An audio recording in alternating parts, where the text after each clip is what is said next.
I'm not required to record my own lectures, but I think it's helpful genuinely if you need to go back and replay, right?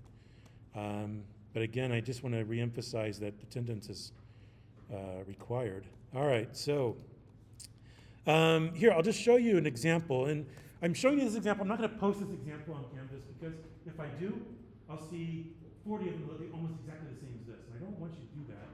This is a suggestion on some of the ingredients that you need to bring out of Rhino, Grasshopper, and into Illustrator to begin to compose a poster.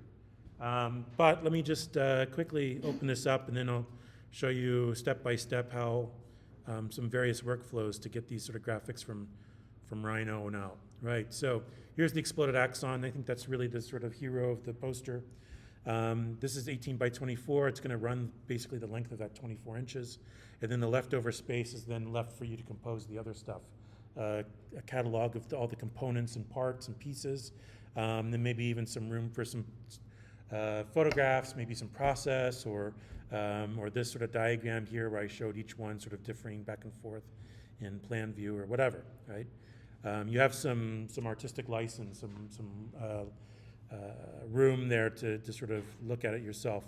But here it is, right? So I'll just sort of zoom in on this higher res version, right? Again, showing the whole thing complete and then sort of pushing components upwards and waffle ribs downwards, right? I could even press the V's lower than the U's if I think I have enough space for it. Just remember that you have a limited amount of room, 24 inches of height by 18 width. So I made the decision, let's keep the ribs together, I can see them just fine. But that way the graphics can be larger, right? So if they get taller, then I have to sort of squish things and then the widths get, so everything gets smaller. All right. And then of course I'm also adjusting line weights, so I'm using line weights around, line weight strategy of the sort of silhouette. I'm putting in my own labels and leaders. I've sort of added some tone and fills into the pieces just so they pop, but I'm still sort of showing that there are fold lines and score lines, there are labels, etc. Right? So in other words, think of this as an instruction poster. They get rolled up in 18 by 24. They lay it on the floor and they start putting their puzzle together, just like you do with Lego or whatever.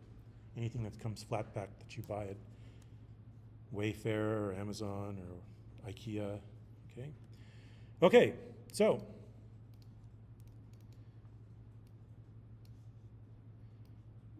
there's a whole lot to do here and a lot of little nuanced things. And come on, okay, here we go. Just open this one up. I sort of cleaned up this one up and deleted all the extra stuff away. Just wait a second for it to open.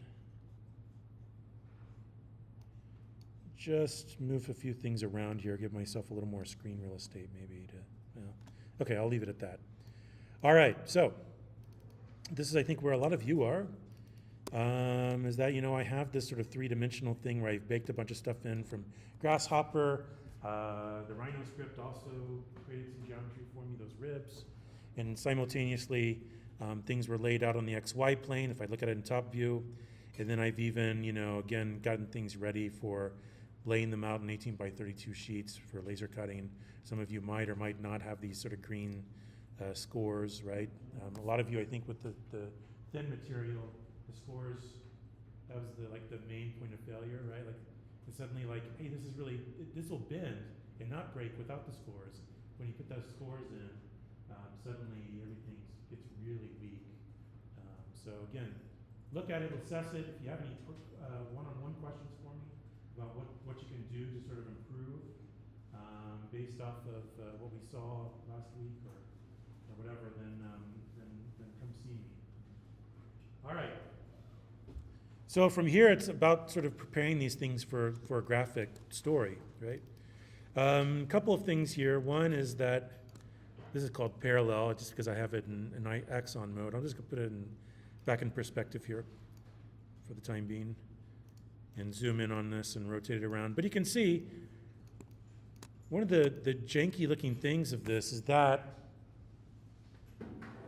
everything's sort of paper thin, right? And you understand that a offset all of these things. Why is that? Sorry. Let's go.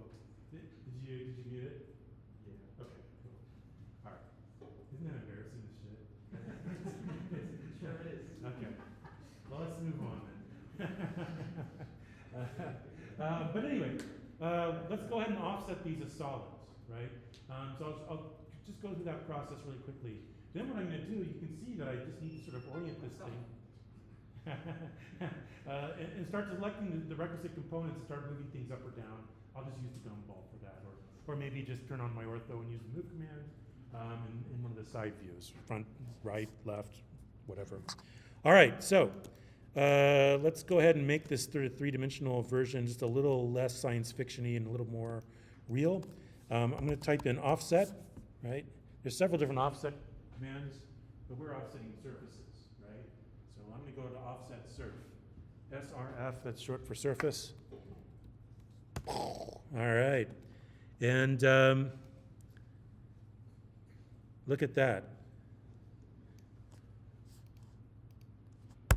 So what happened when I selected this? I hit join earlier, and so it's going around, and it's making this sort of long ring around this, and joining them, all of them up into one poly surface, right? Okay. So the way I did that, and again, just as a quick reminder, it's something that you want to do, is I can go through and select just everything on the V-strips layer, for instance, and say select objects, and then hit the join button, right? I can do the same thing with the U's. And so that way, both curves, lines, and surfaces, where we actually have shared edges or shared points or shared vertices, then things can join. There's a logic to that when it comes to laser cutting, some of you found out, right? Where you're trying to minimize the amount of jogging operations you have between the parts that are being cut. And so joining things together maximizes the amount of time that's cutting, minimizes the amount of jog time, right? So, but in this case, I also just want to be able to sort of offset things all at once. Offset surf, and I'll go around this ring, and it's going to say, first of all, the distance. I think I already have this set by default at 16th of an inch, 0.0625. So if I was using 0.060 or something, that's probably what I'd go with. It's just sort of a visual. I just want to be able to see that this thing has thickness. It's also asking me, to what side do you want to offset? Do you want to offset it to the inside or offset it to the outside? Do you want to get it bigger or maintain the outer side and then offset to the end? And I'm just going to say flip all and offset to the end, inside there. And it's done that for me. And now I'm just going to go quickly through this. I'm just going to select these inside ribs. And the reason I'm doing this, where I'm going through and selecting all the U's or V's or whatever at the same time, is I want to make sure that they're all sort of going the same direction. I stopped holding down the shift key. Damn. All right. That was a dumb thing to do.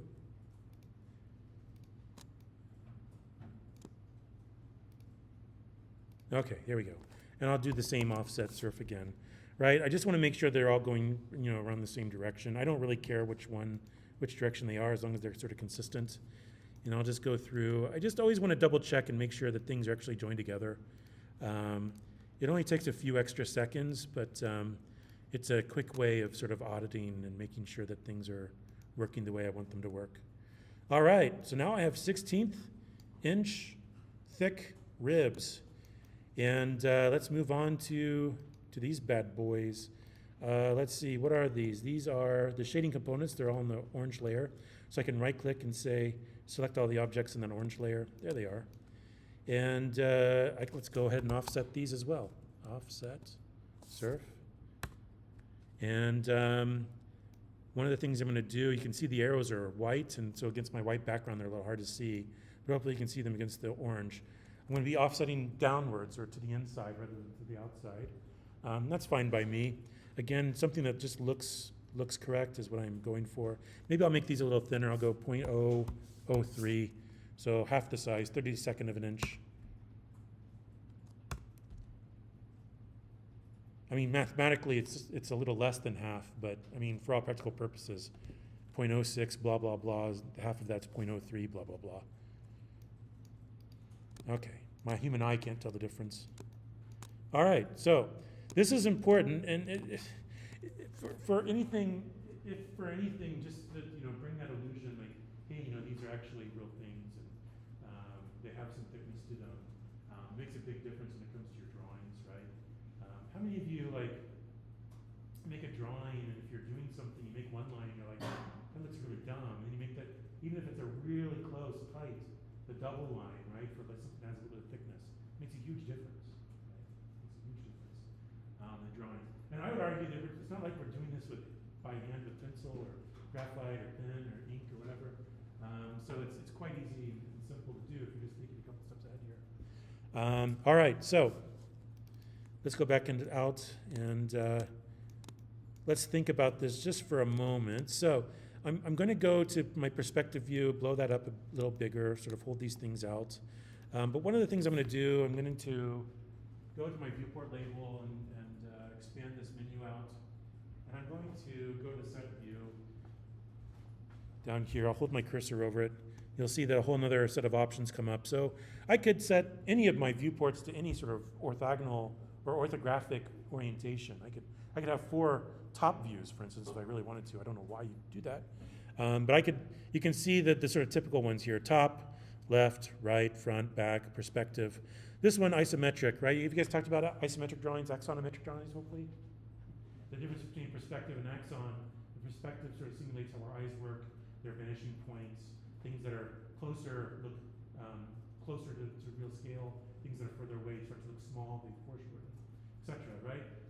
Axons, they're an abstraction, they're an orthographic drawing, and so all of the sort of lines that would converge to a vanishing point in perspective remain parallel, in the same sort of parallel direction, right? So we talk about those parallels, right? As we have 30-30s or 30-60s or 45-45s, and by no accident, a lot of your drafting equipment, 30-60 triangles, 45 triangles, etc., right?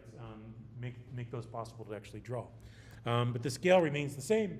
And so if these were 8th scale or 16th scale, then the people and everything else, regardless of where they're at, relative to how close or far they are from our eyeball, would remain the same size, right? So nothing sort of shrinks to those vanishing points. I'm just going to pick isometric, and you can pick which cardinal corner, northeast, northwest, southeast, southwest, you want to look from. I'm going to say northeast, and that worked out really well.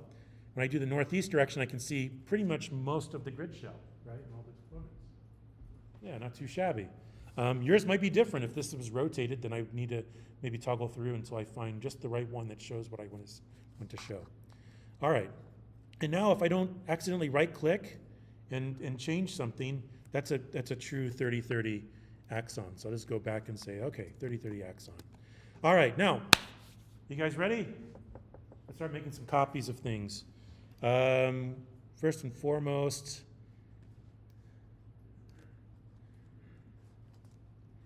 I'll just zoom out and I'll use the gumball. So if I do this, I hesitate to do this on the Mac just because I can't remember which key is the stand-in for the Alt key. I think it's Option.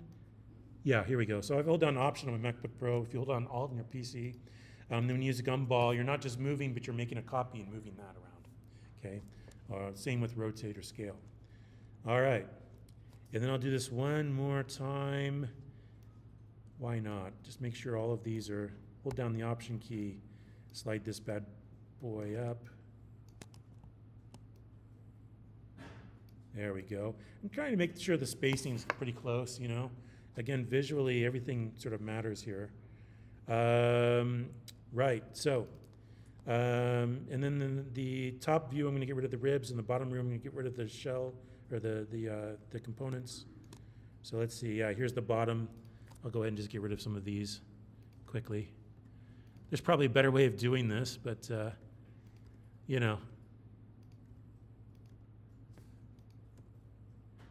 Come on, it's like, which one do you want to select? All of them, please. There we go. It's an interesting mix of surfaces and polysurfaces after you offset them. Some of them offset really cleanly, others not quite as clean.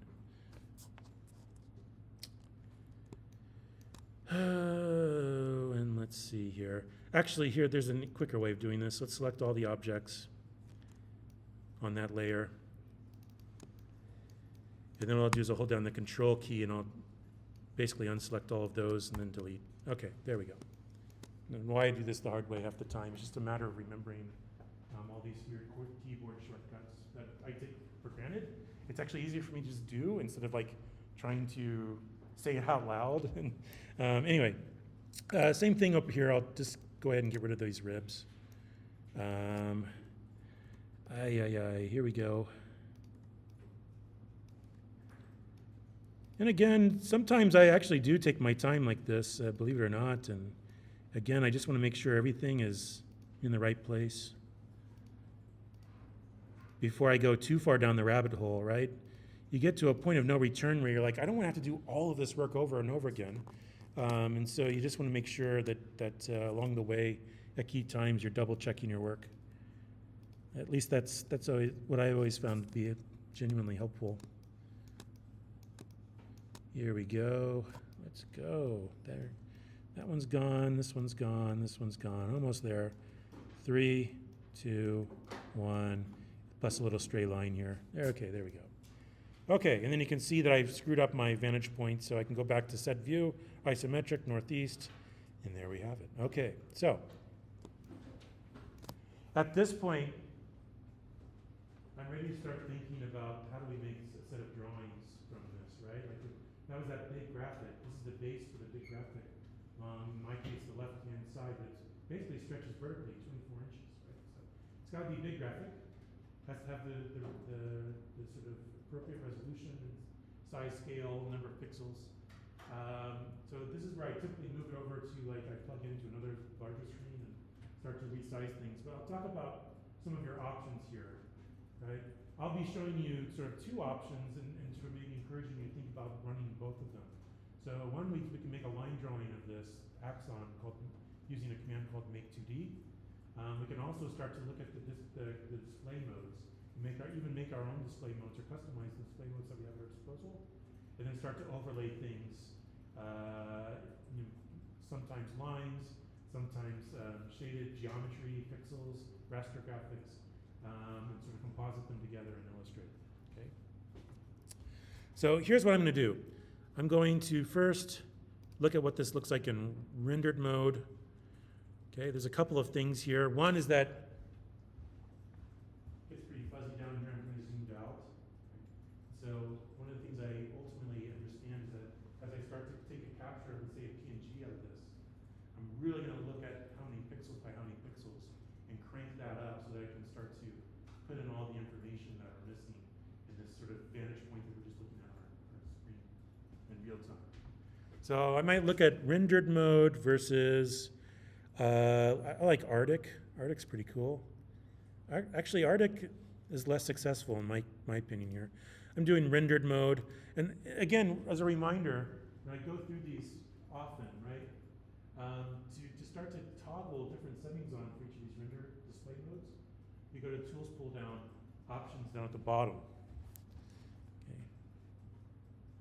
And that brings up a set of options. I'll do that here in just a second, but you can see that I have shaded, rendered, ghosted, X-ray, technical, artistic, pen, monochrome, Arctic, and ray trace, just as default. And then there's others that I've made that are custom, some from the summer studios that I teach, some for 367, et cetera, or just making a copy of one that I like and then starting to tweak some of the settings there. So let's talk about how you do that. If I go to Tools, Options, here we go down to View, Display Modes. I'm just sort of pulling these out. You can see highlighted in blue are some of the, where it's telling me that in rendered mode, I've actually changed a few of the default settings, and same with the technical, right? So that's how I get to those settings. Let's take a look at what each of those look like. This is what my rendered mode looks like, and this is what my technical mode looks like. I'll just show you here in a second what that looks like here. So you can see that we're getting, I think, a set of hidden lines. We're getting all the edges, we're getting intersections, etc. Everything's sort of being drawn. All right. So let's go to our rendered mode. I'm going to go to Tools, Options. Let's take a look at some of these options. And again, these exist for you to sort of play around with, and you know, you don't have to take everything for granted, right? Like I think I've turned off to make sure that I don't have any surface edges showing in rendered mode, or any ISO curves, right? The ISO arms, I don't want any of those things.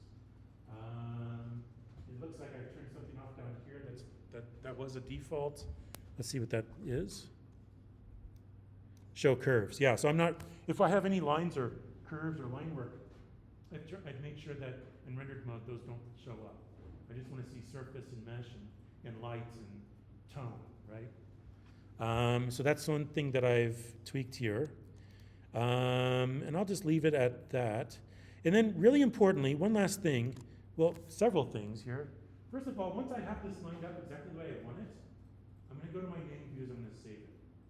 So I can always go back to it if I need it later. It's really important because I also want to sort of capture the same viewport, size, shape, aspect ratio, because it makes lining things up so much easier later on in Illustrator artboard space. All right. One other thing you'll notice is that the render settings, my render settings by default, they're making a ground plane where there isn't one, and then casting shadows on it.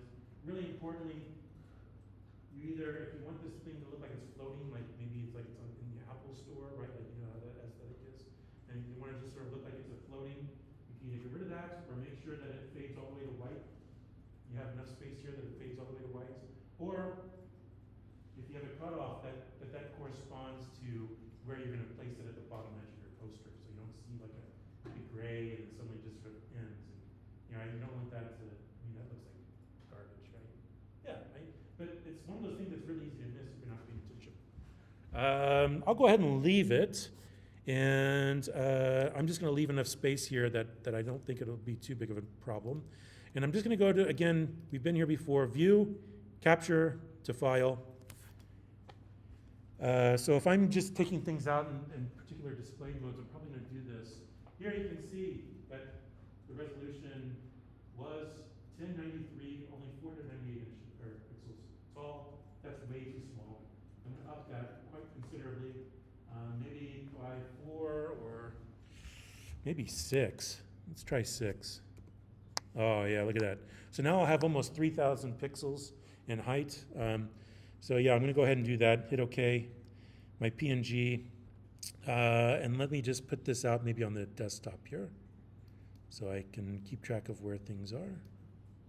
Maybe. There. Okay, desktop. Ha.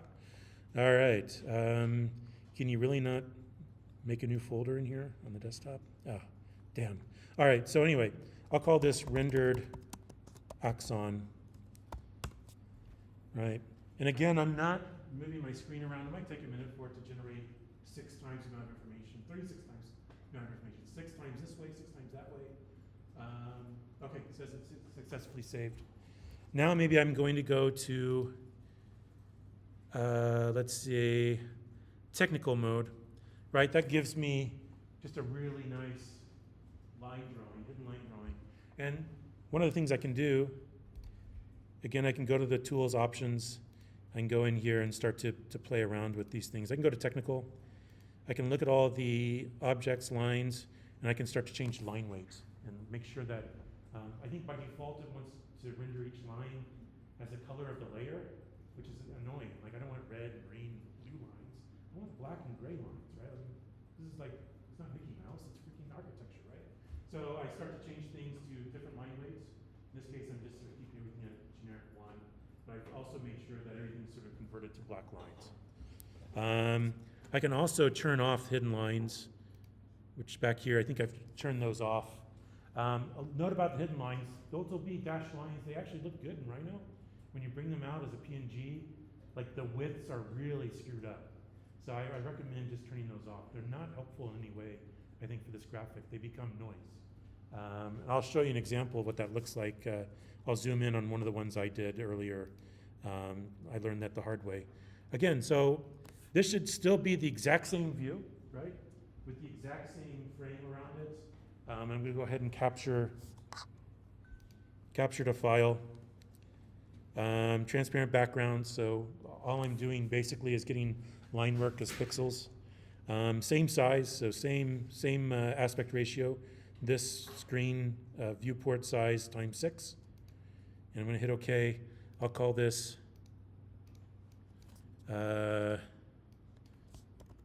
hidden line Axon.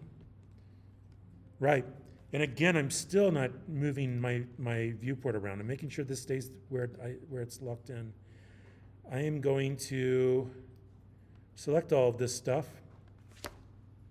And let's do that Make 2D. So Make 2D will actually make a flat drawing of what you're seeing and lay it out on the XY plane for you.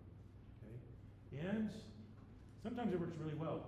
When you have a lot of geometry and curves and angles, oftentimes I find that it misses geometry, right? So I don't even bother using it anymore, except what I want to do is I want to get the start of a really nice sort of silhouette that I can then bump up and line weight later on in Illustrator. So I can sort of fine tune those things as I go. So I selected all these things. I'm going to say Make 2D, that's a command. It's asking me, okay, the current viewport parallel, yes. And then, yeah, let's see, scene silhouette, yes. Hidden lines, no. Tangent edges, no. I don't care about any of that stuff. I really just want the scene silhouette. And I'm going to go ahead and hit OK. It might take it a minute for it to draw all this stuff out flat on the XY plane, but when it does, right, we have our own drawing. And look at that. By default, I also had draw the outer edge, the edges of the viewport window, right? So now I can size this up easily with all of the other images because they're all the same size and aspect ratio. All right. You can see that it gave it several different layers. There's visible curves. There's just the sort of edge curves. There's scene silhouettes. There's viewport rectangle.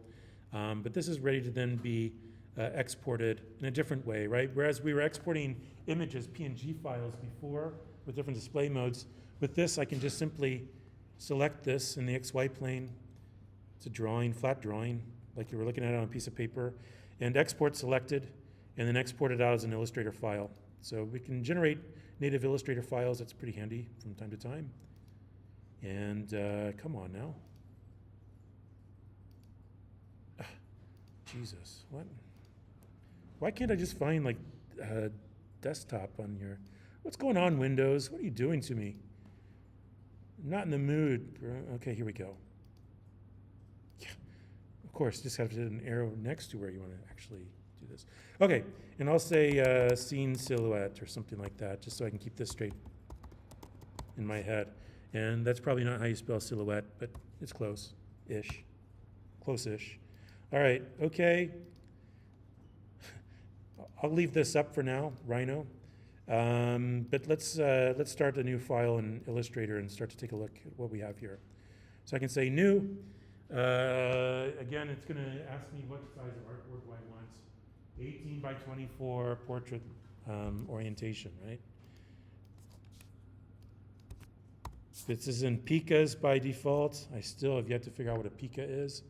Then you can change it to inches. I highly recommend that you do that. 24 inches tall, 18 inches wide. I'm going to hit OK. All right. And now I'm simply going to start placing some of these PNG files. One thing to note, right?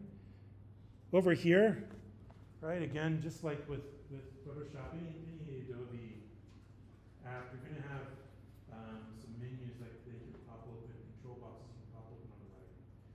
I just leave them docked over on the right so I can just swap them out when I need to. This one where it looks like there's sort of sheets of paper laid on top of each other, that's layers. And I usually leave that one open when I'm starting to import, export things, moving things on different layers so I can start to lock things, move things up and down in the sort of hierarchy of what's on top versus what's below, and underlay and overlay, etc. Right? So, file, place, and I'll go ahead and place some of these. Yeah, here we go. Desktop. There we go.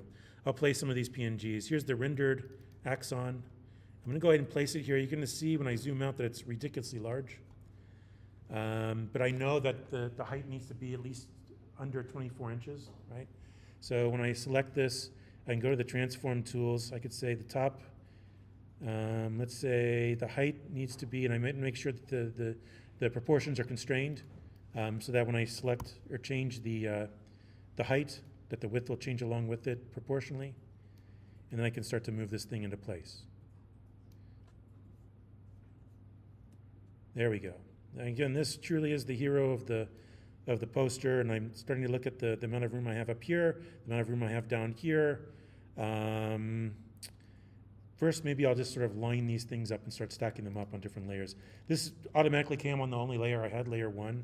If I want to make a new layer, I hit plus, and now I have a layer 2. I'm going to go ahead and lock layer 1, make sure layer 2 is the active layer, and I'm going to go ahead and bring in this other PNG that I generated.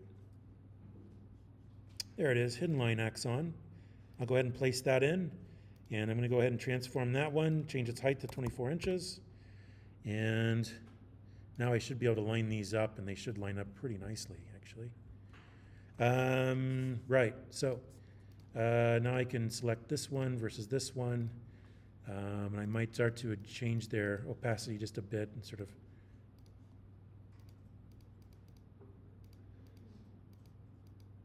make it so it's just right. You know, I don't want something that's too overpowering. Yeah, anyway. Let's see, what else? Not sure why that moved off the dock there, but...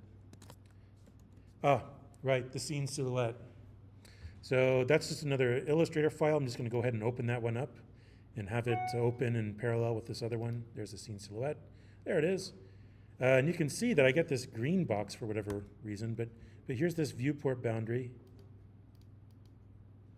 Yes, look at that. And I'm going to go ahead and just copy and then paste this stuff in. Now, what's interesting is that normally, I think out of the box with Illustrator, this is really annoying too. If you just copy and paste, and let's say the thing I'm copying is broken up into all these different layers, and if I paste it into another, somewhere else, it'll paste them all into the same active layer. So then they won't be broken up by layer anymore. There's a way to fix this. It's simply if you go to the layers box and you go to the little hamburger, the 3 lines here, and you say, toggle this on, paste remembers layers. It's like the most useful tool in all of Illustrator. And for some reason they buried it there and didn't make it default. But if you turn that on, then you see how I have viewport rectangle, visible curves, silhouette curves. I can go ahead and copy and paste these into here, and it's actually kept and maintained all those layers for me, which is very handy. And of course, we want the height to be 24 so that everything lines up, everything just works. I love it when everything just works, the plan comes together. All right, so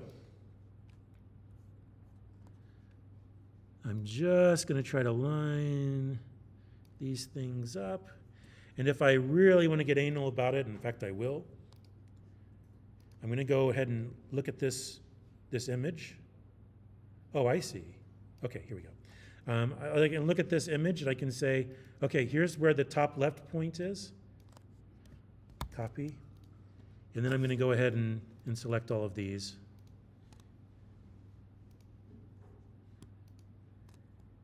Come on. There we go. And do the same thing. So I'll go ahead and move that over to that precise X coordinate. Now everything should line up perfectly. All right, so if you keep everything the same size, the same scale, same aspect ratio, you don't have to rely on just sort of dragging around and groping around for alignments, right? You can be very precise with it. Anyway, let's say visible curves. I'm going to go ahead and select those and delete them. Viewport rectangle, I'll go ahead and leave that, but I'm going to turn it off and just block it. What I really want are these scene silhouette curves. And what you'll notice is that they're pretty messy. So one of the things I'm going to do is I'm going to change their color, change their line weight, just so I can tell them apart from all the other stuff, all the sort of underlays behind them. I'm going to go ahead and lock the other layers underneath that I don't want to accidentally move around or scoot around by accident. Let's go to their stroke color. I'll just make it some sort of obnoxiously bright red. And then I'll give them a much thicker sort of line weight just so we can see them. There we go. All right, so you can see that it was trying to find all these little inside silhouettes here. Those don't read very well, so I'm just going to get rid of them. I'm just going to try to make just the outer silhouettes. And then you can see that I have some gaps here I need to clean up, which is easy enough to do in Illustrator, right? I want to emphasize this. A lot of this stuff's automated for you. But when it comes down to just crafting a really beautiful, lovely drawing worthy of third-year architecture, it takes some time. You gotta give it some TLC, you gotta work it, right? You have to go back through and audit it. You might have to add some things, you might have to delete some things, change some things around, right? I want to re-emphasize that. That's our craft. So, so you shouldn't be like extracting drawings like 5 minutes before they're due. The drawings are the thing that you spend your time on, right? Okay. All right. So, any good drawing is very much a love of labor, whatever you would say. All right, so I'm just going through and then selectively sort of deleting parts of it away internally. You can see, of course, that I'm using a much thicker line weight than I'd ever want to use, but that just helps me sort of see things and understand where I have lines, where I don't have lines. But really what I'm looking for, I think you'll see this here in a second, is just to make sure that I have just the sort of outside silhouette. I can beef that up just a bit. Really makes your drawings pop. I mean, it's an age-old strategy for line weights, but the reason why it sticks around is because it's so effective. Sorry, this is like the Bob Ross moment where I'm actually drawing all the clouds and trees and stuff.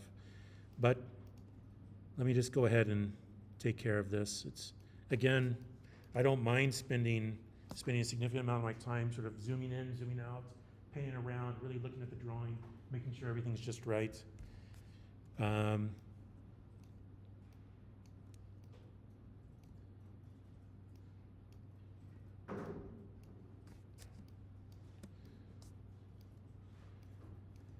Okay, so I'll just do this bottom one really quickly just as a demonstration. You can see I have a few places where I need to fill in some information. So I'm just going to go ahead and hit the line tool, move some things around. Now, if for some reason the line tool isn't giving you the exact same properties you were using, let's say suddenly I'm back to black and with like a line weight of something ridiculous like 0.5 or something. Right, and so as I start to move these things around, I'm like, oh goodness, right? What you can always do, have that selected.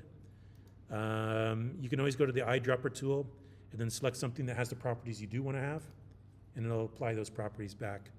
So that eyedropper tool can come in really handy when you just need to, you don't want to screw around with all the parameters again. You just want all the parameters that you've already adjusted for a different piece of geometry.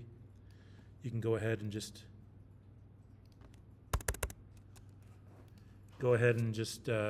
query it and set those to your current. Okay, here's another example. Plug that in, there we are. I need to take care of this down here. I'm not a big fan of all these little itty bitty line things. I think they're kind of in the way, but I am going to sort of carefully sort of apply the same segmentation logic. Instead of just trying to strike a straight line there, it does sort of meander a bit. There we are. Okay, and now I can go ahead and select those, and I can start to step them down in line weights, and of course change their line color again, right? So now I can have something that's nice and crisp, clean, and I can go back and forth adjusting grays, adjusting opacities, things like that. Make certain things pop, certain things recede. Right. I did that before where I actually, let me unlock these layers. I actually like selected, let's say this layer, at the top I can adjust its opacity so I can make it lighter or darker depending on how much I want to stand out. And if I'm just looking for just a little bit of light tones, right, I can shrink down that opacity for that base underlay of just rendered display mode, right? And it could be the same thing. Maybe if I want to take this down a notch, I think I did it back here too with the hidden line drawing. Right, those are some quite thick lines, right? It's because they're all doubled, so I can always sort of tone them down a bit at the sort of level of, here, let me yeah, here we go. At the PNG level, just sort of select the image, adjust its opacity down. I have a bunch of these parameters along the top, again, this is something that I mentioned before, I think, in Photoshop, but I find them really handy. I think by default now, Adobe hides them, but if you just simply go to Window, Workspace, Essentials Classic, it'll bring all those parameters. So when you're selecting something, you can see its exact XY location. You can see how wide it is, how tall it is, and adjust those. When I have, let's say, a line selected, I can adjust its stroke weights, line weights, its color, its fill, etc. So I enjoy actually having those things along the top. I don't think it's progress to hide them. I don't know why they do that. If you feel the same way, you can always get those back by saying Workspace and go to Essentials Classic, and you'll see that there's several different sort of workspaces here that they've sort of curated for you. Anyway, I'm just a classic guy, I guess. All right, so from here, I would probably do the same thing here. Again, spending 20 minutes, I don't mind doing that. I came from a time where when I started my formal design education, doing a drawing like this would take me like 2 weeks, easily. And I would have screwed up 1,000 times along the way. So taking 20 minutes to sort of clean up the stuff that Rhino gives you, I mean, you guys are in a great position to make really nice drawings. And that's what it takes. It'll extract things for you, it'll spit things out for you, but it still takes that sort of human touch, that TLC, that you can give it to make it really pop off the page, right? And again, I want to emphasize that any way I can. So you can see that I'm pretty close to where I was. I just need to sort of clean things up further, do the same operation that I did down here to these two. But let's move on to a few other quick workflows that I think I'll show you while I have Rhino up. Okay. Another requirement that I'm giving you, right, is to show all the parts and pieces, right? You're sort of showing also a catalog of all the parts and pieces. Really important. I mean, I don't know how you guys feel, but that's usually the first thing I do if I'm looking at like a really complex sort of thing to put together. I make sure all the pieces are there, and they usually give you a list, right? Even a little axon of like the screws and how long they are, so you can make sure that all the bolts are there that you need before you get started, etc. So it's the same thing here, right? I've sort of laid these out, getting them ready to laser cut anyway, and now it's up to me to sort of export these out to Illustrator as well. Okay, and I'm going to do that right now. I'm going to go ahead and select all of these. You can see I have all my components, their labels, their scores, their through cuts, their outlines. I have some things. Oh, no, look at this. This bugs me, right? First of all, I don't necessarily want all of these zigzags on my drawing. And if you think they're important, you can include them. But a lot of you, I think, are getting in trouble with that. Like, if you have too thin material, that score will really weaken your ribs. So I'm going to get rid of those. But also, the notches are just these sort of boxes that are laser cut. And if I really wanted to sort of quickly find a way to sort of trim and split everything out so that I actually get the actual shape of the rib, there's a way to do this. So first of all, I'm going to go ahead and select these, and then I'll zoom back in on them. I'll select these. I'm just going to say, I think I grouped these together like rib by rib. Yeah. So I'm just going to ungroup these. Really important that you ungroup. All right, here we go. So now I can select things one at a time. Yeah, look at that. All right, I'm going to go ahead and just get rid of these green zigzags. Just get this thing ready for looking just sick nasty in Illustrator. Yep. Of course, you got to make sure you just delete the right thing and not the wrong thing. All right. And again, I don't really mind doing this. Making sure at the same time that all these labels are here where I think they should be. And yeah, looks good. Yeah, it looks great. So let's talk a little bit about a tool that makes all these trimming things out. I can just use trim and split and trim all this stuff out. It's a lot of mouse clicks back and forth. There's a tool that actually let me do this in one fell swoop. It's called Curve Boolean. So if I utilize Curve Boolean, type this in, Curve Boolean, right? We can start to subtract shapes, little shapes from large shapes. It's Boolean subtract. And so I'm going to say combine regions, yes, output curves, delete input, all, And I'm going to then select all of these. I'm going to try to select everything except for the green labels. Or maybe I'll just turn those off for a second. There we go, yeah. And I'll just select all of these at once. So now what I can do is I can say just keep this inside shape of the rib, and it'll trim and split and subtract everything else away. Done. And in fact, it's perfect, right? Beautiful when something like that comes together, isn't it? Now I've put these on a different layer called cut. That's fine for now, which means they'll be the same on the same layer as these outer cuts for these. Yeah, that works. And now I'll do the exact same thing up here. Let's see, curve Boolean, delete input, delete all the original input, combine regions, output is curves. I'll just select all these things at once. Kind of like how the paint fill in Illustrator works. You just make a live paint group and then you start to select the regions that you're really focused in on. In this case, instead of filling with color, you're saying keep and then make the outline of. There we go. Beautiful. I'll go ahead and turn those labels back on. Don't want to lose those, right? That's important for our instructions booklet. They're still there. They're still there. Okay, great. Fantastic. And so now I'm just going to quickly move these over so they're a little closer.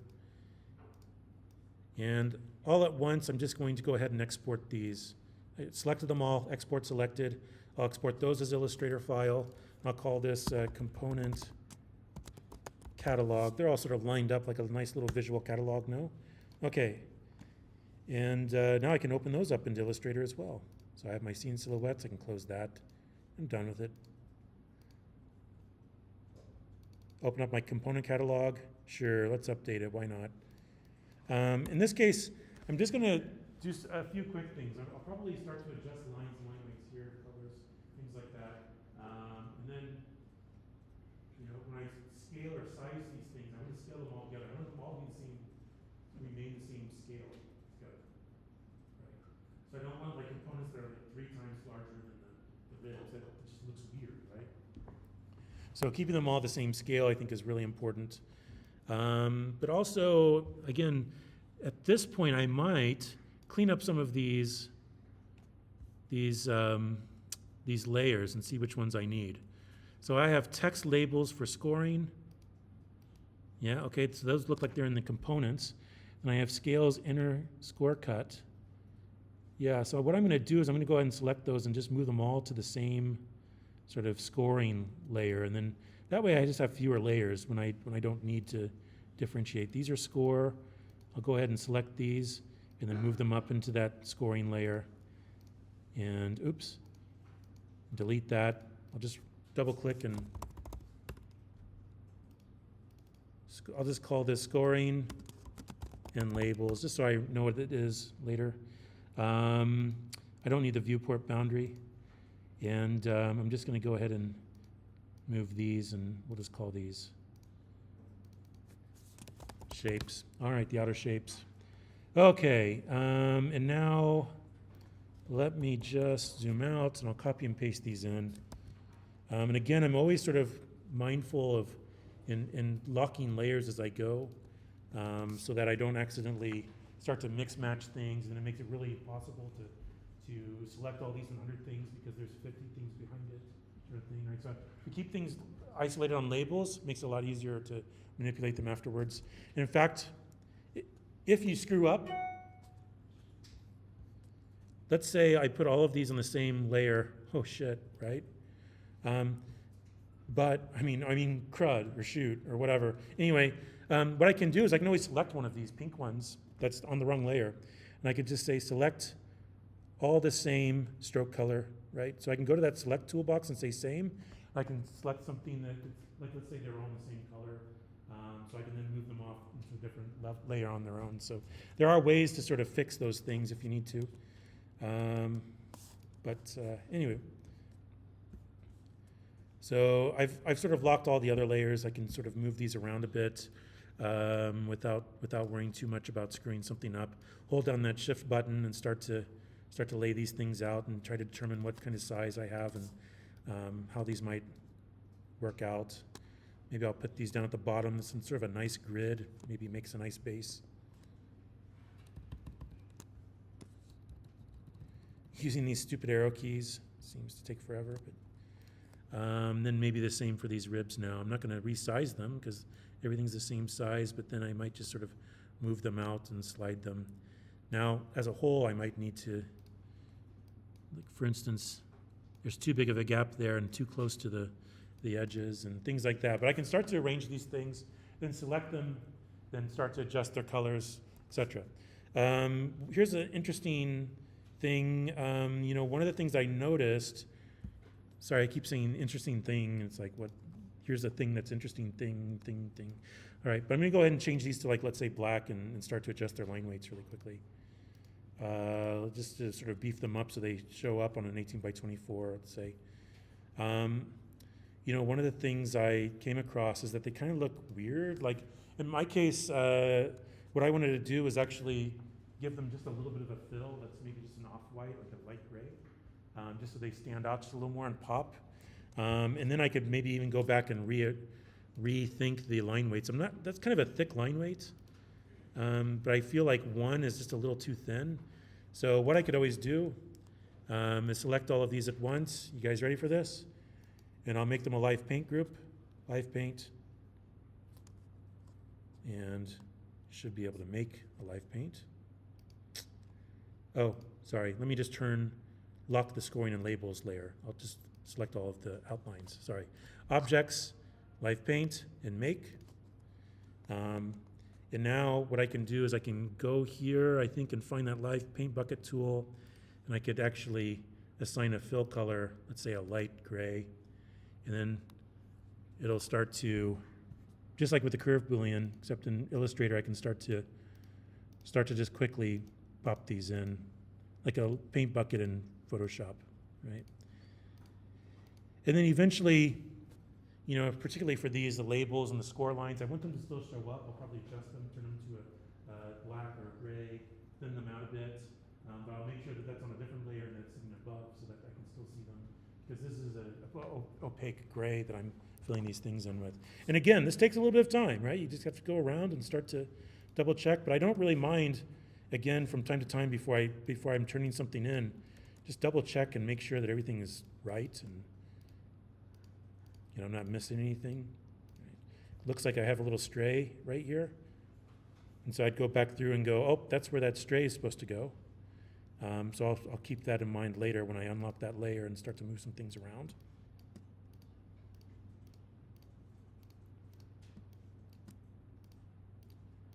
Sort of in the mantra of measure twice, cut once, Make sure you have everything you need selected, make sure everything's in the right place.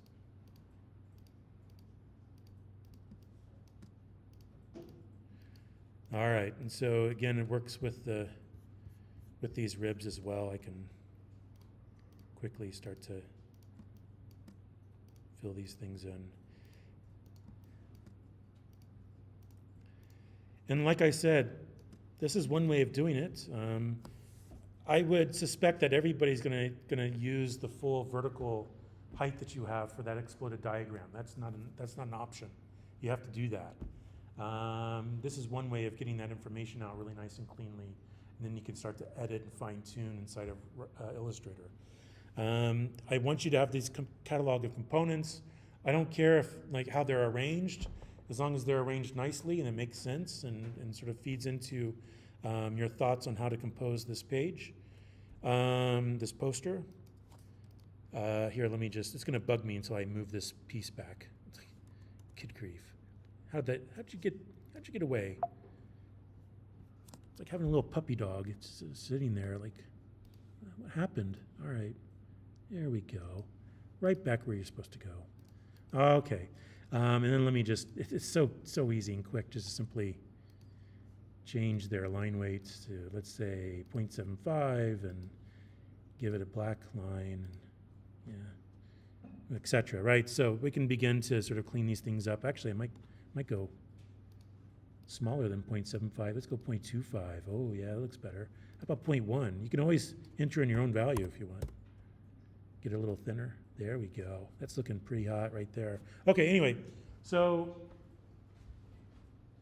again, I'm going back and forth and adjusting things, keeping things on layers, so I can edit that. It facilitates being able to sort of fine tune things as I go, right? Again, this is your first draft component or first draft prototype was 2,000 points. Your final prototype 2,000 points, and this poster is 2,000 points. So it's a significant part of your grade. I expect you to spend a little bit of time on it. All right, and then some other things I didn't really mention, but I think is really helpful. So if I go to View Pull Down, I can turn on my rulers. You can see that I can click and drag from the left or the right or top and start to place visual guides so I can actually create a grid to follow. But what I would suspect or say to that is you're probably going to put this on, and then the leftover space, then you're going to try to subdivide it into some sort of grid where you can start to place diagrams or images, photos, and certainly line up your components the way you want to. Okay? There's no right or wrong per se, but show me that you're really trying to sort of compose a page. You can use the age-old ordering system of a grid effectively. There's a couple of other things that I showed in the original. Let's see, where is this? Studio, exploded diagram, here we go. I was placing some projection lines, it's dashed lines, making my own tags and leaders, right? So let me just maybe demonstrate a few things you can do. Again, they don't have to look exactly like mine at all, but you do need to find some way to sort of label all this information, right? That's the point. All of these are labeled, and all of these are labeled, but if they're not labeled over here, then where the hell do any of these go, right? And so I think this is one of the things that some of you had an issue with and didn't think about ahead of time. And it was like, well, which cell goes where, right? Like which shading component goes where? Which order does it go in? Is this 0 to 09, or is it 0, 0 to 09 that way? Is 0, 0 and 99, or 0, 0 and 99, right? This is where you need to sort of figure that out, right? And so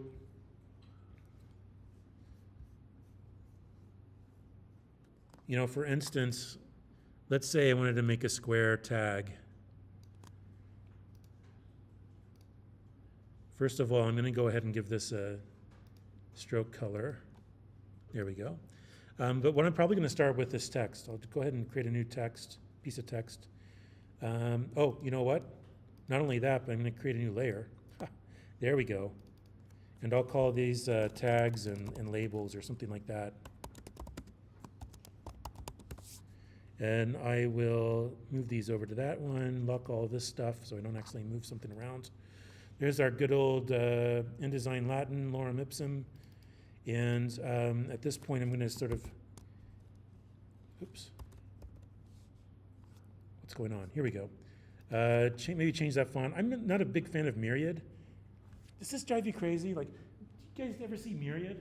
You notice the uppercase M in Myriad? It looks like a W that's turned upside down. And like the outer lines actually slant out. Oh, it drives me up a wall. Like whoever did that should be drug out in the street and, I don't know, whatever. Anyway, so here's where you'd pick a decent font instead of Myriad. Maybe you like Myriad, I don't know, but not my bag. I'll just go with, let's say, Futura. Why not? Start to line these things up. Make sure that the center of this text lines up with the center of the tag. I probably then start to group these together so they can't move independently. Then I can just double click when I need to make a copy and change the text. I can go in, double click my way in, double click my way out, right? So let's see, this should probably say, instead of 01, it should probably say U1. There we are.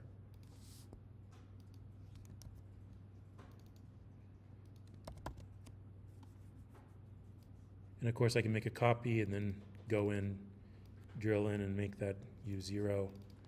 But then from there I can find the intersection. Here we go. I could say that's going to be my U0. This one's going to be my U1. Let's go ahead and select those and make them lines with actual color and thickness. There we are. Right. And of course, let's see. I think this was at the start, so this is at the start. So that starting arrowhead should be, in this case, I'm just going to pick this guy. Why not? One other thing that might help these tags stand out a little bit, and I didn't think about this until just now, is if I go in here at this square and I say, let's make this, instead of being a clear fill, no fill, let's give it a white fill. So now it just pops just a little bit off that background where I have off-white. So I want to do that before I go too much further. There we are. Oh, yeah. Ain't that fresh. Look at that. All right, good. So, I mean, squares, circles, whatever helps you, right? Think about how you label these things really nicely. When it comes to putting labels and leaders, again, I would remind you, typically, oh, where'd it go? I'll bring up an old one here. Let's see. Exploded diagram. Here we go. Sorry. That typically you line them up in a column, and then you start. The leaders can then go out and start to figure these things out. And of course, you know, you might need to start another column somewhere else, depending on which side of the drawing you're on, right? With this case, it was really important to sort of note where 0, 0, where 99 is, where 9, 0, and 0, 9 is. So you can start to understand. Once I know this information, and I know the next one is 1, 0, 2, 0, 3, 0, all the way to 9, 0. I know this one's 99, this one's 89, 79, 69, 50, right? All the way back to 0, 9. So then you start to know exactly where each component goes if they're labeled. And what I would do is I would go back to, if you're saying, well, how do you know that? That's a good question. If you go back to your Grasshopper file, you know, which cell is which, right? Gosh, this is so large. What's going on? Here we go. It's because I had it on a bigger screen earlier. File, here we go. And I'll plug in this surface again, my shell surface. I remember, not only am I labeling the laid out unflattened versions, but I'm also labeling each cell. So here I can see, where is it? Somewhere over here. Right, yeah, here we go. That this is 0, 9, and that this one over here is 99, and this one over here is 90, and this one over here is 0, 0, right? So you have that information. Rhino and Grasshopper sorted out for you. Just a matter of looking for it. All right. So again, just want to re-emphasize, you know, we're kind of like right back to here, going through this, but don't neglect that orange assembly diagrams. And like I mentioned, they're both here. The final draft of the prototype and then the exploded Axon drawings, they're both sort of assignments worth 2,000 points for you, right? So let's finish project 2 strong, right? I've already given you an extra day, pushed the deadline back to the 22nd, so not a week from today, but a week from this coming Wednesday. And again, I can be flexible here and there if need be, but I do want to, after that, move on to project 3. Okay? Project 3. I see a lot of people with PCs. Make sure that if you don't have it already, you've signed up with your .edu email address and gotten the latest version of Revit on Autodesk. If you're using a MacBook Pro like me, Revit's not ported over to the Mac OS. And so you need to make sure that you have Windows. All right? I'm running Windows through a third-party app called Parallels, so I'm running Windows and Mac OS at the same time. I recommend that. If you have a decent MacBook Pro, it should be able to handle it. Okay? You can't get through out of this class without knowing some Revit. You need to know that. Okay? If you don't already. For those of you who do use Revit, this will be good practice, and you might learn a few things along the way. But you'll certainly be internalizing and remembering certain workflows that I think are helpful. All right, so make sure, again, when you got those laptop requirements from the school, they were very specific. If you go the MacBook Pro route, you need to make sure you have Windows just for Revit. Okay. Unfortunately, it doesn't port to the Mac OS. But it's free, right? So again, sign up, go to Autodesk.com, look for the educators and sort of learning community, make your own account, make sure you use your .edu address, and that way you can download all their software that you want for, in 12-month increments, as long as you have that .edu address. Okay, so Revit's free for you while you still have a .edu address.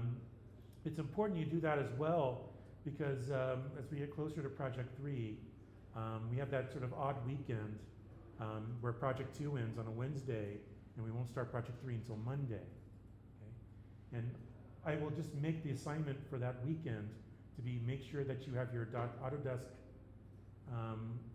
user set up, that you have Revit, and that you do a few things so that you can get access to the Forma hub that I'm going to send you an invite to. Okay, so just those little housekeeping things over that weekend between Project 2 and Project 3. Project 3 will move fast, and I think what you'll find is that you'll be able to follow along in class and do a lot of the work inside class.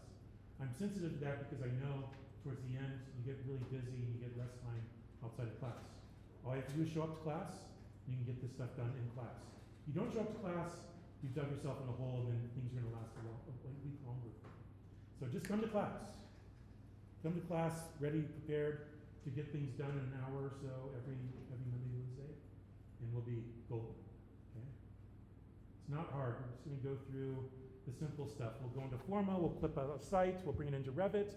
We'll probably add some sort of display template to Revit. We'll create our own scope and section box for our site. Then we'll start to create grids and levels. Then we'll start to model floors. Then we'll start to model envelope, right? I mean, it's very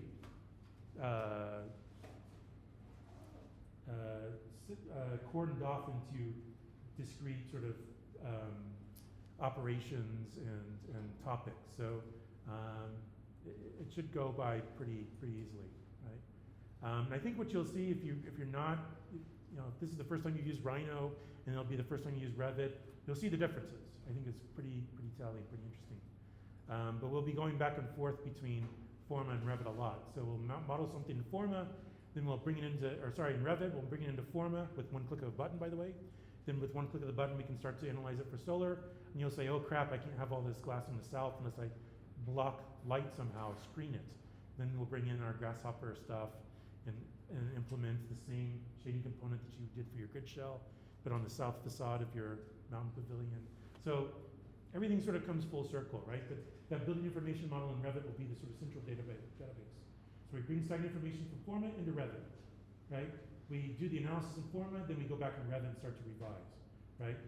We can do something customized in Rhino, but then we bring it back into Revit and line it all up, right? Okay. So you'll see that Revit can be a pretty useful platform to sort of, particularly around the real world, to sort of govern the drawing set and then all the information that needs to trickle down to engineers, contractors, subcontractors, etc. Okay. All right, we'll get there. Go if I win. Forward. Full steam ahead. Grasshopper on 3. No. Too far. All right. But that's it, right? You have these two things. You know they're due the 22nd. You're adults. I expect you to sort of plan your time accordingly. Sign up for laser cutting time if you haven't. If you didn't, show me anything from your project or your first prototype. Do so ASAP, right? Send me an email or something, right? Like email me something so I can give you some credit.